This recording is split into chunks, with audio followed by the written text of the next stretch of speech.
All attendees are in listen-only mode. Hello everyone and welcome to today's NAA iSeries webinar. I'm Curtis Kitchen, the Director of Communications for the National Auctioneers Association.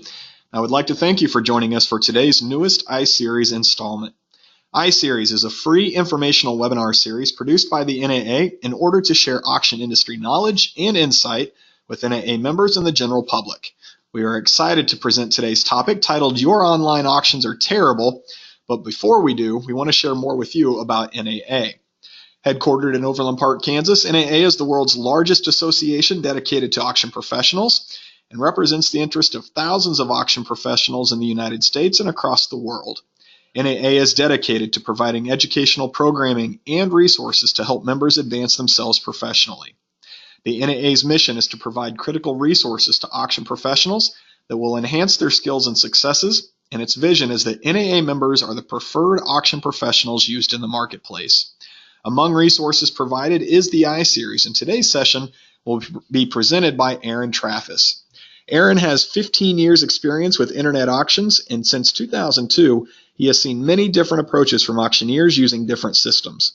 He has even been a programmer and web developer on his company's own software at Purple Wave, so he's familiar with the technical reasons and limitations causing auction professionals to conduct auctions the way they do. About 6 years ago, he transitioned away from programming and now devotes his time to the consumer experience. At the same time, he also started farming, and he has been searching for and buying farm equipment at auction. In that time, he has come to the conclusion that most internet auctions are, in fact, terrible. Aaron has experienced every facet of the auction industry since 2001, including bid calling and inventory management. From 2007 until 2011, Aaron led website and software development of Purple Wave's Clickwidator auction management system, which integrates web-based clerking and cashiering with internet bidding and customer relationship management.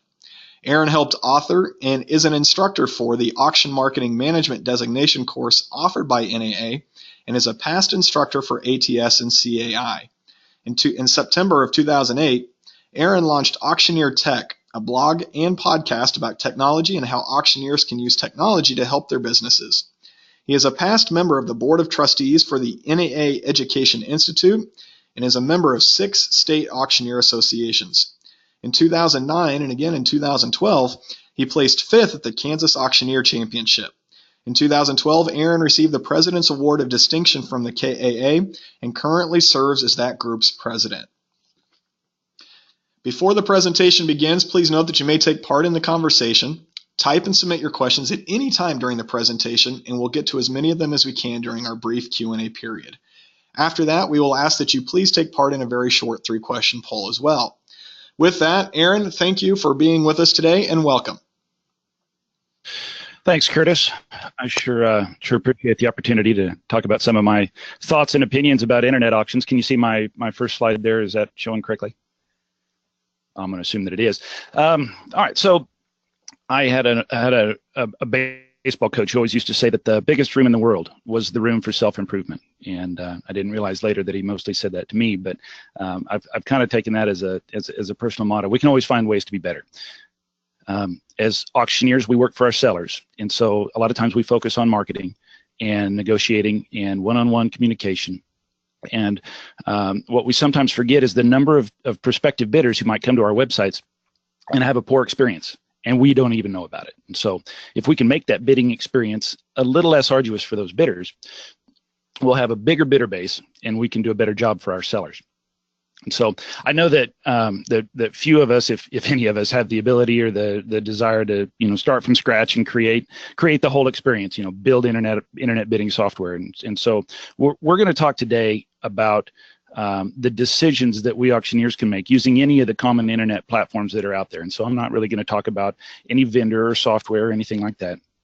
And you might recognize some vendors from the pictures and examples that I have, but we're talking about the choices that we auctioneers make, not the capabilities of the software. And so also I'm not picking on any auctioneers. In some of my examples you might see something, but I simply searched and used the first example I could find. And so you'll see my contact information there, and I'm sure that we will make that available to anyone after the fact, and I'd love to talk auctions and auction technology with anyone. So The first thing to remember in my mind, with internet auctions is that they seem complex, especially for those of us who started as live auctioneers. But if you think about the internet auctions as simply just changing the way that we take bids, a lot of that complexity goes away. Little changes in our businesses, whether the bid comes from a raised hand or a clicked mouse, most of the variables are going to stay the same. So the things that we can change and do better at are the ways that we present items and terms to our customers in our listings. We're going to go over today a collection of topics and ideas that fall into three different buckets. Some of them boil down to a lack of diligence and follow through that the auctioneer can fix if he spends a little more time and diligence to improve the quality of the listings.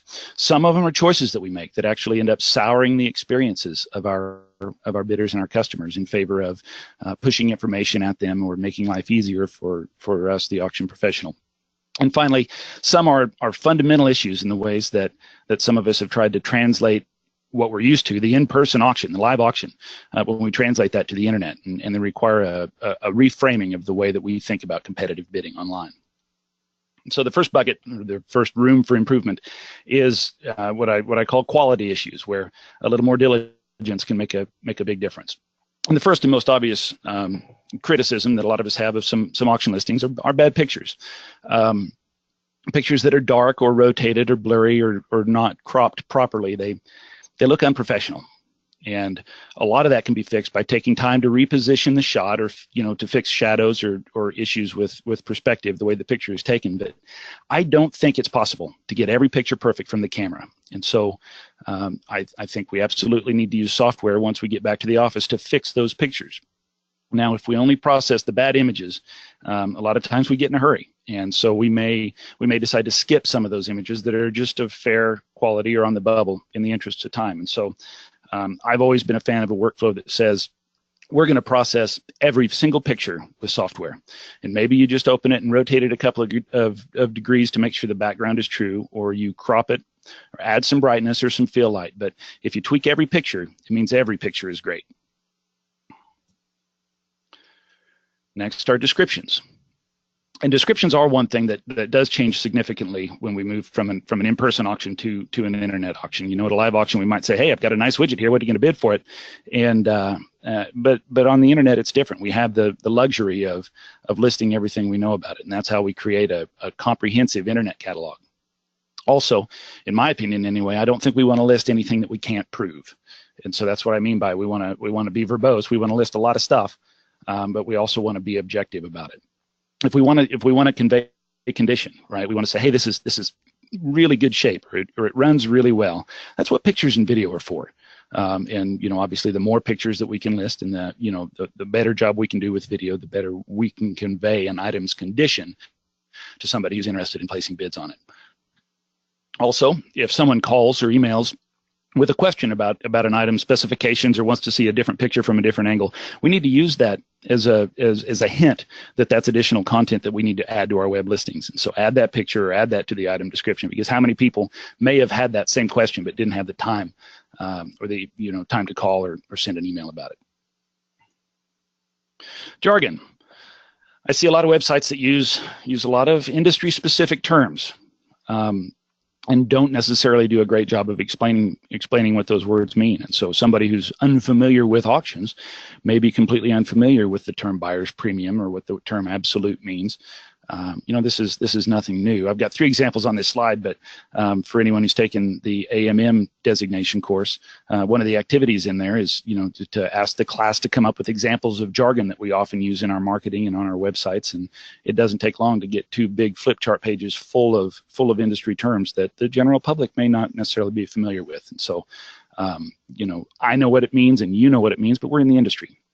And so the more plain language we can use, the better our customer experience can be. If you market it properly, I think your website is your brand.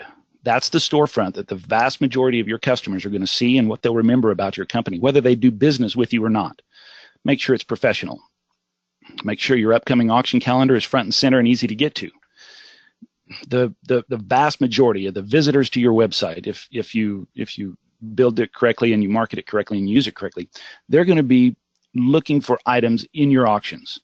Only a very teeny tiny fraction are going to be people interested in looking for auctioneer services, your prospective sellers. And so it doesn't make sense to put a whole bunch of seller information on the front page of our website if our bidders just want to bid on items.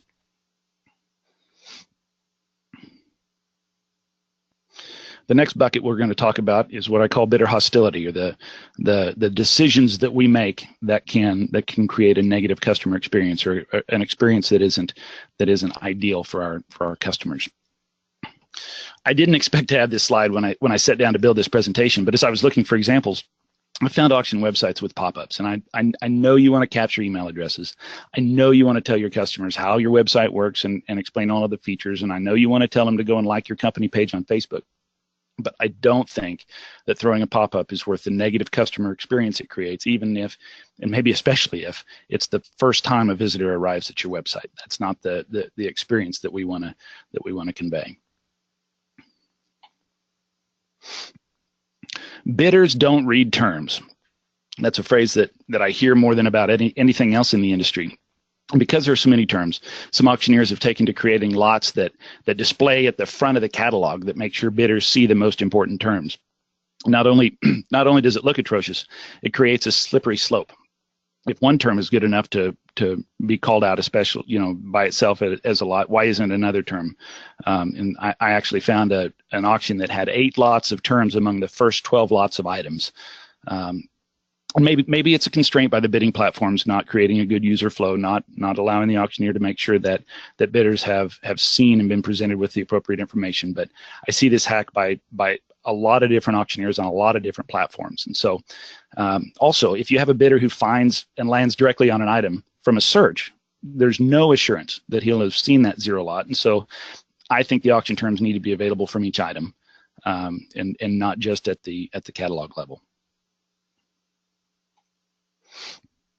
Contact methods. Not everybody likes talking on the phone. I sure don't. Whether you do or not, many, if not most, of your customers would probably rather fire off an email or a text message. And they expect a response in a reasonable amount of time. And so we don't want to make them use a web form, and we don't want to check it, only occasionally. Publish a real email address and check it at least several times a day. And for text messaging, it's really easy to grab a Google Voice account, and so you can run that from a browser. And so if you have an assistant at the office or someone who is handling customer service for you, you can, or more than one person, you can use Google Voice to let multiple people handle text messaging support without having to give out any single personal cell phone number or anything like that. For extra credit, use Facebook Messenger. That's very common these days. And this next one kind of ties into that, and that's staff your auction closing. There's no single right answer as to when you should close the bidding on the items in your auctions, because that's going to depend on the types of assets you're selling and the abilities of your company. But make sure in the hours leading up to the closing of bidding that you're available to answer questions.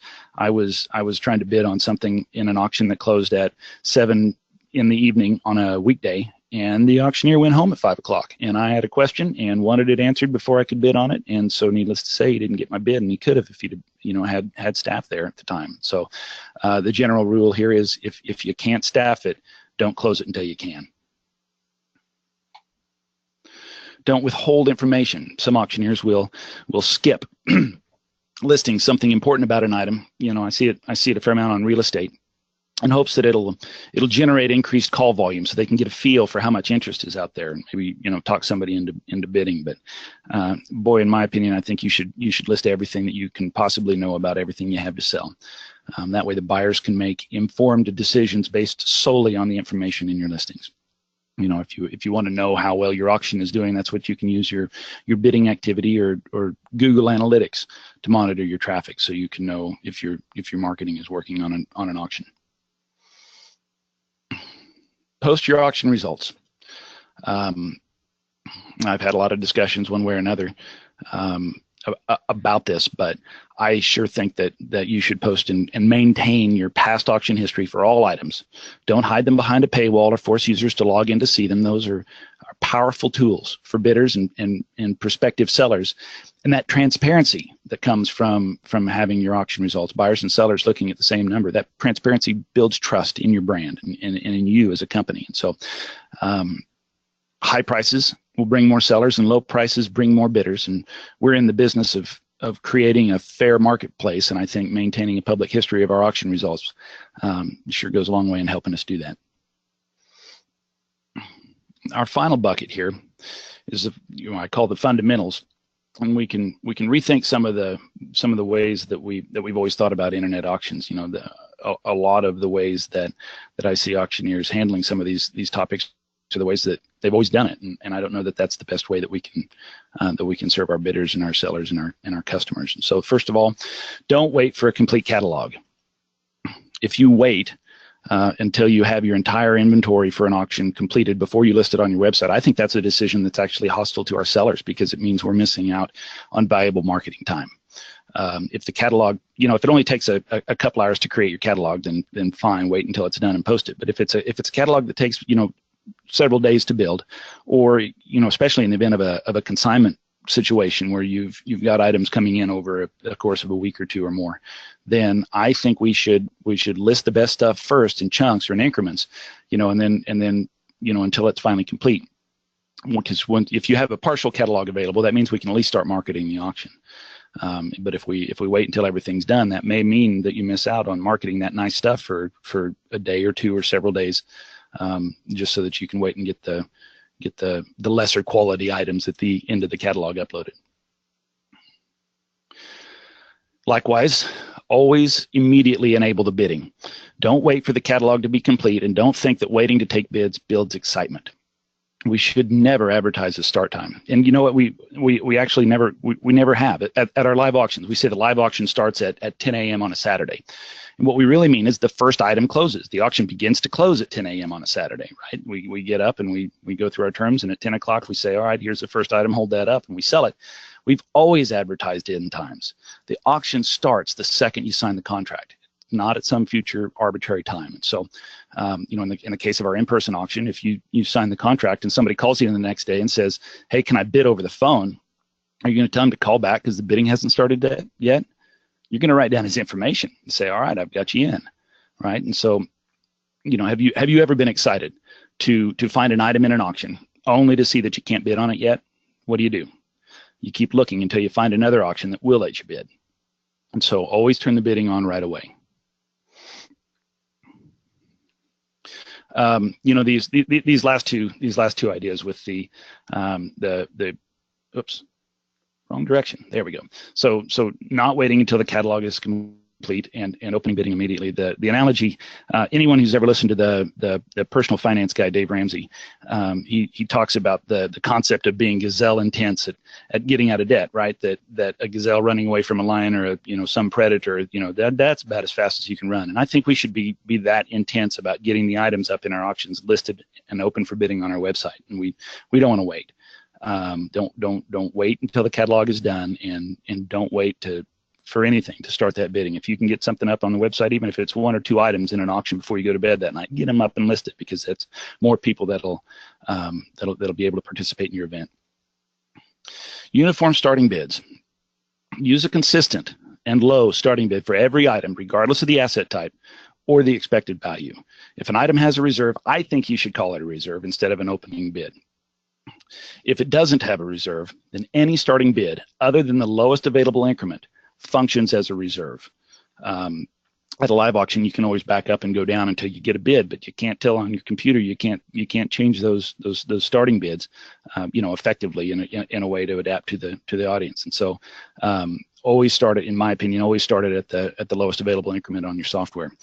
And the analogy I use for this one is, the wider you can make the base of a pyramid, the higher it can go. And likewise, the more interest you can build in an item from bidders at lower increments, the more likely you'll maintain a larger group of interested bidders at those higher increments. And so it doesn't matter if it's a gun or a combine or a piece of real estate. I think you should always start it low. It's not going to stay there very long, but it will get people interested in it and build activity and build interest. And then finally, don't penalize internet buyers. To build an internet bidding community, don't charge a higher fee to your internet buyers than you do at your live events. When you do that, you're sending a powerful message.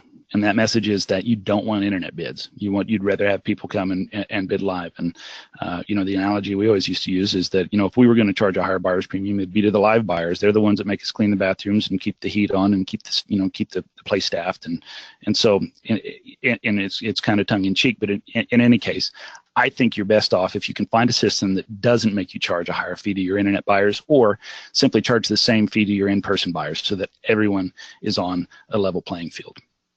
So with that, as they say in the contests, Curtis, I believe you have some questions for me. Indeed we do, sir. Thank you very much. At this time, as Aaron just mentioned, we will now open the floor for our iSeries attendees who may have some questions.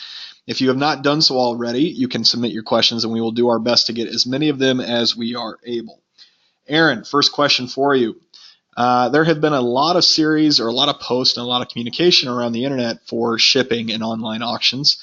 Very simply, the question is, what would be a good policy for shipping and how to execute it, especially in the movement of free shipping? How do you implement this without absolutely taking a bath? Well, first I would challenge the premise of the question that you have to offer shipping, just out of the gates. I wrote a blog post a long time ago that had a clickbait title that said, "If you ship, you fail," and basically what it means is that the best reason to offer internet bidding is as a service to your existing customers. Yeah, you might get some people who are not local, and hopefully you do, but it's first and foremost a way to make it easier for your existing customers to participate in your auctions. And so I don't necessarily think that you have to offer shipping. Now, having said that, it can certainly be a benefit to offer shipping in certain scenarios, and that's going to depend on the types of assets you sell, the abilities you have to staff that process or perhaps outsource it. As far as being able to offer the free shipping, boy, that's a hard thing to wrap my mind around. And unless you can work something out maybe with your seller to kind of split that cost in some way, it would be tough for me to think that would be a wise decision to offer free shipping, especially when if you can try a little harder and find somebody a little closer who doesn't need that service. And so it might be a marketing function as well, to make sure you're finding somebody as close as you can to reduce the amount of that transaction that's spent on the shipping costs. All right, next question. You mentioned ads for start times for auctions. What's one more thing that really stands out in a live setting that maybe was important in that environment, but really isn't all that important for online bidders? Oh boy. That's a hard one. I would say maybe and this was something that's taken me a long time to accept, but the ability to see something isn't as important as I always believed that it was. I still think that, and that's an important topic, is that in order to sell, as is or as close to as is as auctioneers can get on the internet, we absolutely have to offer an inspection option of some kind, whether that's an open house or by scheduled appointment or something like that. The ability for a bidder to inspect something, has to be there for us to be able to sell as is. But the number of bidders who actually avail themselves of that option is so incredibly small that it tells me that, we think that somebody doesn't want to buy something, on the internet because you can't see it. Well, they do, and it happens all the time, and they pay real money and a lot of times more money for it. So that's probably what I would say. All right, and next question here is on image quality. You mentioned this at the beginning. Someone wanted to know, they're not that handy with a camera. Are there systems or services or things out there that they can use to help them maybe outsource some of that photo need or that ability to provide better photos? Yes, absolutely there are. Division of labor, in my opinion, is a big opportunity that a lot of auctioneers don't avail themselves of. And so you might be great at product knowledge and booking contracts, and that doesn't necessarily make you the greatest person in the world to take pictures, and probably not the greatest person in the world to process those and sit in front of a computer for hours processing, a couple thousand pictures for for a catalog. And so you leverage a virtual assistant. There is a company that was a vendor at the Auction Marketing Summit in Atlanta, and I cannot for the life of me remember that company, but they specialize in very inexpensive photo services, like dropping out the backgrounds and stuff for marketing pieces. But even for just processing pictures on your catalog, there are any of the myriad virtual assistant clearinghouses that will set you up with someone who can do that in volume at low cost. All right, and our final question here. This person is just looking for the best way to proceed with online auctions. They see that some auctioneers are doing well, some are not. They've tried to investigate this a little bit. They're just curious at a general list or some general principles other than what you've covered here today. Really what's just working for others as they get into online auctions. Today was really spent on a lot of the things, my pet peeves, or that things that I see that are going on in the industry, and a lot of what not to do.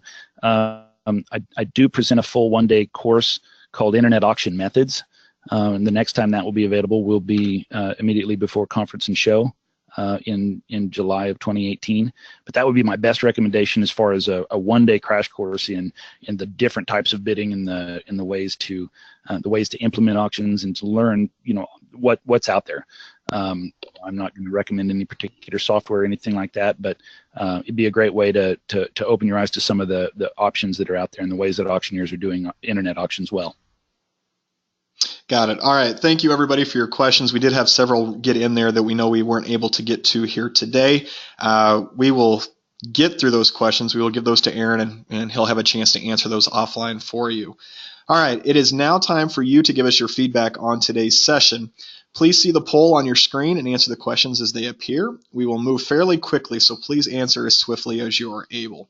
Your first question of 3, I learned something today that I will use in my future online auctions. Yes, maybe, or no are your choices there. Again, the question, I learned something here today I will use in my future online auctions. We'll give you just a few seconds to answer that. All right, and question number 2. On a scale of 1 to 5, with 5 being the highest score and 1 being the lowest, how would you rate today's iSeries presentation? Again, that question, on a scale of 1 to 5, with 5 being the highest score, 1 being the lowest, how would you rate today's iSeries presentation? We'll give you a few seconds to answer this one as well.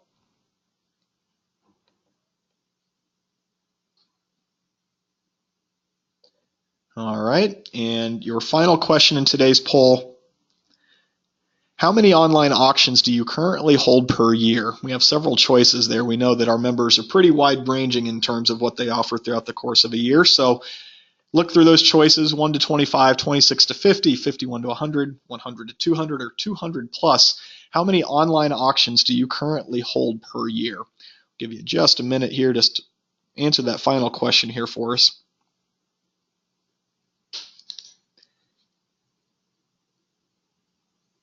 Okay. Thank you so much for taking part in that survey. We really do appreciate the feedback that you all provide each time we ask you to do so. Before we end today's sessions, we do have some updated information on upcoming NAA events. The NAA Designation Academy, of course, is next week in Las Vegas. That does include GPPA, USPAP, the 7 and 15 hour both, the Benefit Auctioneer Specialist, Contract Auctioneer, and many more other selections as well. If you haven't registered yet, you still can. You can find more information and pricing at auctioneers.org/event/designation-academy-2017. Really, the easiest way to do that is to get to auctioneers.org/event, look in December, and click on the Designation Academy. You'll be able to find more information that way. Also, it isn't too early to think about the early part of 2018. NAA will be holding the Personal and Commercial Assets Community of Practice Summit in February. We'll have more information on that event in the near future as well. And you can also find Aaron. He mentioned that he'll be available next July.